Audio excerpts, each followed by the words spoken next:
Hey everybody, and welcome back to the channel. HTM here, and just in case you missed it, we are in full hype mode for the Greymoor chapter of ESO. We just had a new trailer drop today, and lots of new information coming out regarding the new zone, regarding Blackreach, the new antiquities system, new item sets, and of course the newly reworked vampire skill line and the Blood Scion ultimate. Now, with all of this in mind, some of you might be thinking, well, what about werewolves in ESO? Are they in line for some sort of buff too? Interestingly, werewolves do feature in some of the new Greymoor chapter trailers, like this one that we're watching right now. So I think the idea of improving the werewolf skill line is not too far-fetched. Now, as far as I can tell, nothing official in regards to werewolf upgrades has been stated yet by the ESO developers, but there has been some interesting discoveries having to do with some of the released footage this week that I think are worth taking a second look at. Are some new werewolf upgrades in the works, or will they be left in the dust? Let's find out right now. So just to put it out there, I really enjoy playing a werewolf in the world of ESO. I think it's a great playstyle. I mean, it's simple, yes, but it's visceral. It's fun, but I think the playstyle has suffered a lot over the years from this kind of weird cycle of like buffs and nerfs. Some people think the werewolf skill line is too OP, some people think it's too weak, and that pendulum has been swinging back and forth for some time.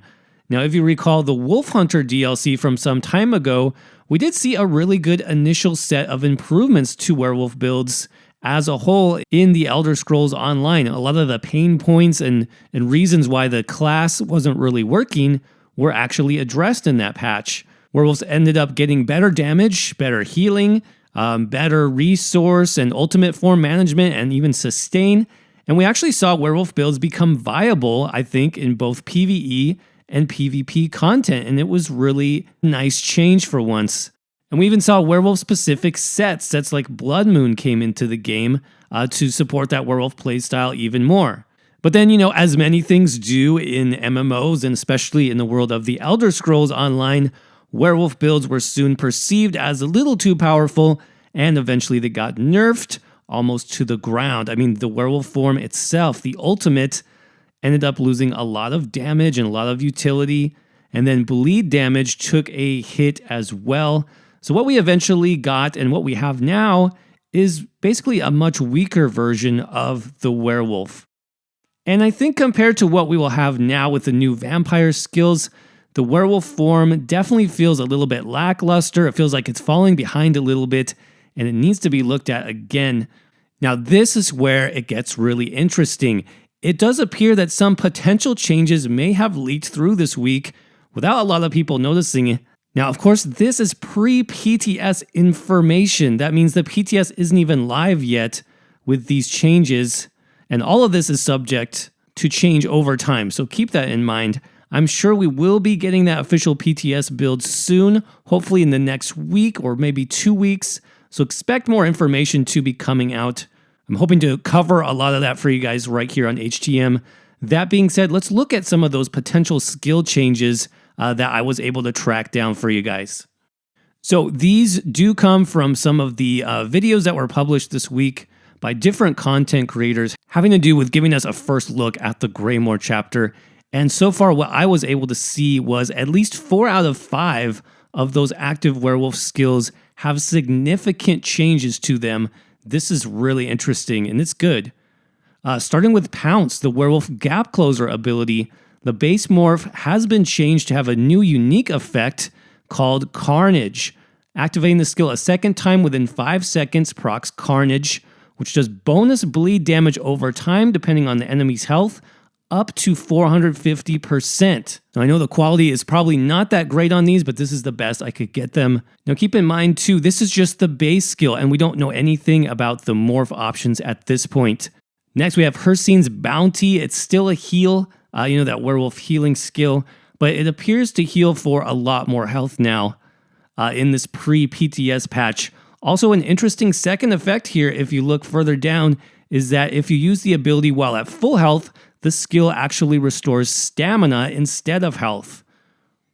This is a really interesting idea for a sustain skill, and I love this. It's almost like the werewolf version of Dark Deal in a way of, you can get sustain back on your build by trading magicka for stamina. Not only that, but the major brutality buff granted by this skill is now passive rather than active as well. This makes your buff even easier to maintain as a werewolf. Now again, this is just the base skill and we don't know anything more about the morph options yet, but hopefully soon. Next up we have Roar, the werewolf fear ability. This skill at base now supplies major savagery passively. That's the 10% critical buff in the Elder Scrolls Online. That's 10% bonus weapon critical. So similar to how Hircine's bounty supplied the major brutality, that 20% weapon damage, now you're going to have the 10% weapon critical passively on your werewolf build. Again, I really like this change. It makes werewolves more powerful and it opens up options for running like tri-stat potions while still having maximum damage, which is really, really good. Lastly, we have some changes to the Howl skill, which now has a 10% damage boost against targets in front of you. Now, previously, the damage bonus was greater, but this was only affecting feared enemies, I believe, for the damage boost. So this could actually be better in a lot of circumstances since your target doesn't have to be feared or running away, they just have to be in front of you. And again, this is just the base skill, not the morph options. So more information hopefully will be coming soon. But in terms of werewolf changes, it does seem like these base abilities will be getting an upgrade, which me personally, I'm very excited for. I would love to get back into some werewolf builds, both for PvE and PvP. Like I said, it's a really fun playstyle, and I hope that they continue down this road. Hopefully we'll have all the details soon in the next week or two as the first PTS, the first full PTS build hits the server and we can get in there and check out everything. So hopefully you guys enjoyed this video and you found it informative. If you did, make sure you crush that like button for me. Make sure you subscribe to the channel for lots more future ESO content.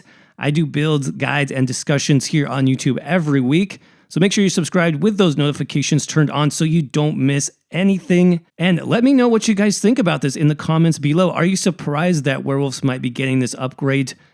Do you think this is right on the money or maybe too much? Let me know what you think. As always, thanks so much for watching and supporting the channel. Click that join button if you're interested in supporting the channel financially. Hope you all have a great day. Take care of yourself out there, and I will see you around in the next video.